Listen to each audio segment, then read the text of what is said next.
And APB, American Protection Bureau, voted #1 best on Long Island for all your security needs. Call 631-390-9050. That's 631-390-9050. APB.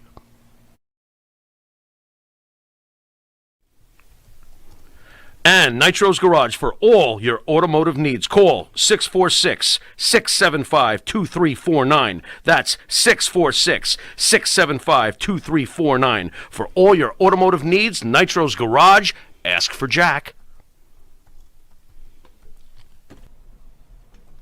All right, welcome back to Long Island's #1 pro wrestling broadcast. Monty DeFaro, only seen here out of Indie Music TV, straight out of Ronkonkoma, New York.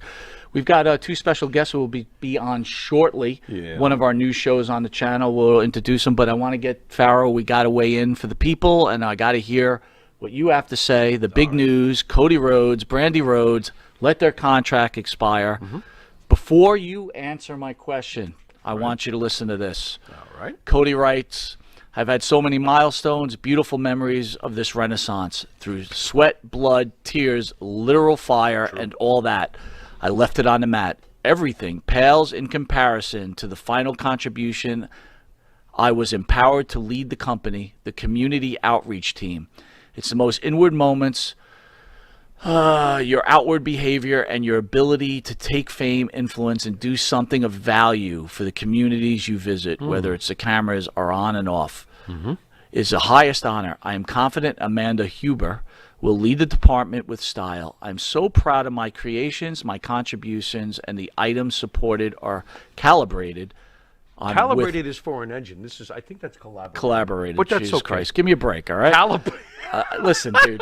15-hour days at work. That's true. All right. I just had to know. With such wonderful professionals. Khan responds. Oh, here comes Tony Khan. I'm going to get sick. Cody and Brandy Rhodes were integral to the launch of All Elite Wrestling. Cody's ability combined with the boldness and his passion for the industry and his love for community outreach helped AEW deliver on our mission and give the fans what they needed for far too long. Something new, innovative, and lasting.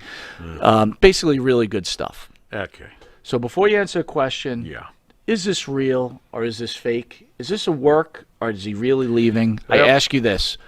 Rhodes has deals with a TV show that's renewed. Rhodes to the Top, which is on TBS, I believe. Yeah, okay, fine. He's also Turner folks. Yeah. He's also got a show called the Go Big Show, which has been renewed. Go Big Show. Right. It's not the Big Show. Okay. All right.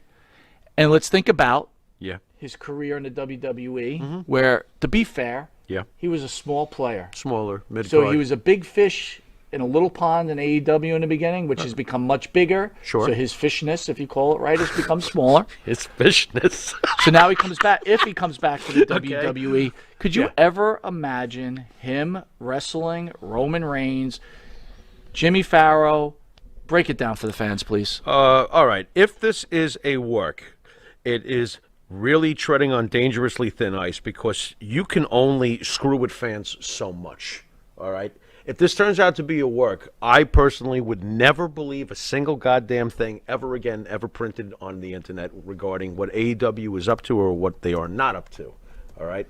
So to me, it better not be a work because I would be really, really insulted. You know, you can swerve us, you could do this, you could do that, but this is just blatant if it turns out to just be a work.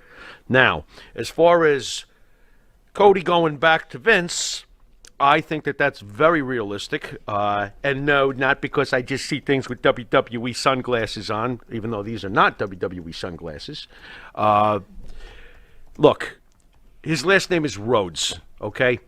I believe that if Drew McIntyre, who went away and went through the indies and repaired in a lot of ways the WWE booking that he had suffered through with 3MB, etc., I see no reason why if Cody Rhodes returned to Vince McMahon's company, if they book him correctly, he could come back and fight for a world championship. Absolutely. He's a Rhodes, all right? So I've always wondered whether or not that could happen anyway. Another thing I can't shake, and I really need to spell out for people who think that everything's all about AEW and all the internet people with their independent love for independent, pure wrestling, blah, blah, blah. Here's some facts. First of all, Dusty Rhodes, Cody's father, worked for Vince McMahon for decades. Decades. Tony Khan can't say that, okay? He doesn't have decades worth of a working relationship with the Rhodes family. Vince does, one way or the other. You cannot take it away from Vince McMahon, whether you hate him or not. Number two, the ultimate poster boy for the purist NWA approach. You know how everybody hates WWE over all these years, and WWF and NWA, and Ric Flair was this and Ric Flair was that. He was part of the pure wrestling. Well, Ric Flair adores Vince McMahon and obviously had a deep relationship with Dusty Rhodes. If you think that Ric Flair would not advise Cody Rhodes to come back and take the big bucks, talk to Vince, who Rick loves, and figure out a way for Cody to come back and get the respect Cody wants, that is very possible. I can see that happening. So, if it's a work, shame on them. I'll never believe a goddamn thing they ever say again. But if it's not a work, then I really am hoping that Vince McMahon will do for Cody Rhodes what he did for Drew McIntyre. People forget that at the end, towards the end of Cody Rhodes' run with WWE, fans were pushing for him. Fans were hoping he would have an individual push. But it was quickly squashed, and then the rest is history. Can I share some thoughts of the viewers, please? Absolutely. Maria Davis says she thinks Vince will push Cody bigger than Shawn Michaels. I can see Vince taking care of Cody. I can. Because Vince did love Dusty, and obviously Dusty loved Vince. And too bad for all you NWA marks who blindly hate Vince McMahon at every turn you can get. Roy says Vince will have Cody play Goldust 2022 by the end of the year. Never. Never happen. If he comes back, there will be none of that shit, because that will be pre-agreed. Cody is not returning to become Stardust again. Cody worked too hard over the last few years with what he did. Put on the Shade says Cody was never a big fish. True. Cody could be booked as a big fish, though. He could. Drew McIntyre was never a big fish, went away, went to TNA, did all the other things that he did, and when he came back, he pinned Brock Lesnar at WrestleMania. How many of you know-it-alls thought that was going to happen? So, yeah, I can see it. I can see Cody Rhodes returning to this company and being treated with respect.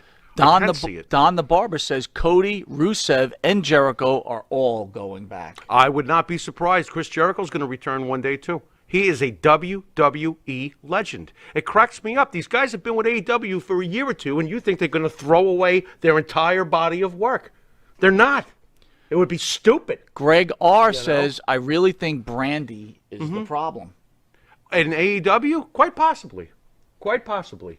But I'll tell you what, those two as a power couple, if you put them together with Vince, with the way Vince likes to deal with things, I could see that being amazing. Do you do a Brandy Cody against Miz and Maurice for WrestleMania? If this is the case. I can see that happening. Maybe not right away. I don't see that. Maybe a year or two after Cody comes back, I could see something like that. And that hopefully is the furthest watering down that even happens if Cody returns. Marty Greenfield says Cody will take over NXT. Very interesting. Why not? I mean, that was just Dusty's love child, wasn't it? Basically, he put so much work into NXT, Tony Khan never wanted Brandy or Dustin as part of the deal in AEW. That I can't. That's interesting. That's possible. It's possible. It's possible. Dustin apparently is happy. I don't know if you heard that. I'm staying. And by the way, all right, stay not there. to make this non-wrestling talk, but I really want to get this in before we bring on our guests. Okay. So I hope everybody enjoyed the Super Bowl, but I'd like everybody to weigh in on this. Yeah. The biggest hit of the Super Bowl for commercial-wise, clearly in my mind. Woke up this morning, got myself a gun. Exactly. Sopranos. Was Meadow. Yeah. Running the gamut of the opening of Sopranos. Right. Which made me think, and I want people to really weigh in on this. Okay, Sopranos. Sure. I felt that this is a perfect chance for a reboot of The Sopranos. Well, in Meadow and AJ? And I could see either AJ's in the start of the show is running the family, and the family's considered a joke. Mm-hmm. Somebody else is running the family, and they're treating AJ like shit. Mm-hmm. And Meadow comes back, right? Clearly, we have to think that Tony was killed in front of her. Mm-hmm. So, which kind of gets rid of the idea that she doesn't believe in her father's way of living, because that might have changed her. She's been shell-shocked into thinking a different way about things. The whole first season is about Meadow taking over the family, almost Godfather-esque. Right. This is a home run. It's amazing. I got this scene in my head that the very first episode starts with what happened after Tony was murdered is that Paulie somehow took over the family. So I got the reboot. Gotcha. Paulie's on his deathbed in the hospital, and he's passing the torch to Meadow. Not to AJ. Wow. Whoa. Do we got some juicy shit going on here? Now, are you watching that? I would be watching that. Are you kidding me? Of course I would. What do be you guys watching out there, if you're Sopranos fans, what do you think? Would you be watching Meadow as the head of the Sopranos? Why the hell not? Why the hell not?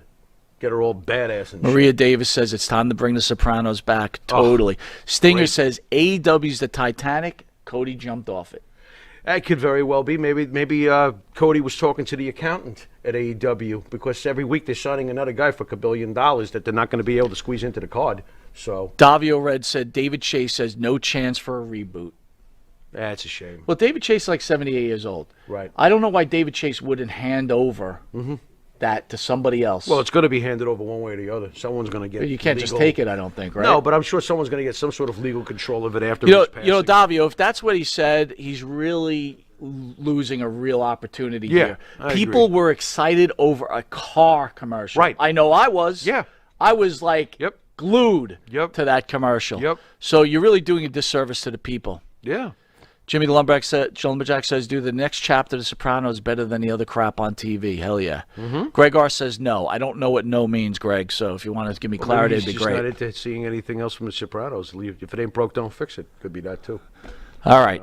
So anyway, we're going to take a quick commercial break where on the channel we're trying to bring new and fresh programming to give people a whole bunch of good stuff to listen to. We got Tuesdays with Tony Atlas, Vampiro TV, In the Dungeon, Kevin Sullivan. Right. But every so Anderson, often, you know, some guys drop off or they come back on, right? You know, life of a wrestler. Yeah. You know what I'm saying? All good. Yeah. But we're going to introduce, coming on next after this commercial break, the new show called Wrestling Rewind with the host Angel Amorosa and Iron Man Tommy Cairo. Nice. Both